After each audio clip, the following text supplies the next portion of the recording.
ડાંગ જિલ્લાના સાપુતારામાં ગુજરાત ટુરિઝમ દ્વારા મોન્સૂન ફેસ્ટિવલ અંતર્ગત 5 કિલોમીટરની મેરેથોનનું આયોજન કરવામાં આવ્યું હતું। 15 ઓગસ્ટના સ્વતંત્રતા દિવસે યોજાયેલી આ દોડમાં બહારથી આવેલા પ્રવાસીઓ ઉપરાંત સ્થાનિક શાળાઓના વિદ્યાર્થીઓ અને રમતવીરોએ ઉત્સાહભેર ભાગ લીધો હતો। મેરેથોનમાં આંતરરાષ્ટ્રીય દોડવીર મુરલી ગાવિત ચીફ ગેસ્ટ તરીકે ઉપસ્થિત રહ્યા હતા। દોડમાં પ્રથમ વિજેતાને 10,000 રૂપિયા, દ્વિતીય વિજેતાને 8,000 રૂપિયા અને તૃતીય વિજેતાને 5,000 રૂપિયાનું ઇનામ આપવામાં આવ્યું હતું।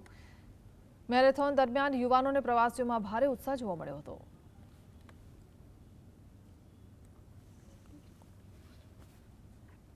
અમને ખબર પડી કે રેન મેરેથોન છે એટલે અમે પાર્ટિસિપેટ કર્યું 5 કિલોમીટરની। અમને બહુ મજા આવી। ગુજરાત ટુરિઝમ દ્વારા જે સગવડ છે એ બહુ સારી છે। એટમોસ્ફિયર બહુ જ મસ્ત છે। રેન બી ચાલુ હતો મેરેથોન દરમિયાન। અમને સાચેમાં બહુ મજા આવી। અમે ગ્રુપમાં આવ્યા છીએ, અમારા ગ્રુપે પાર્ટિસિપેટ કર્યું છે।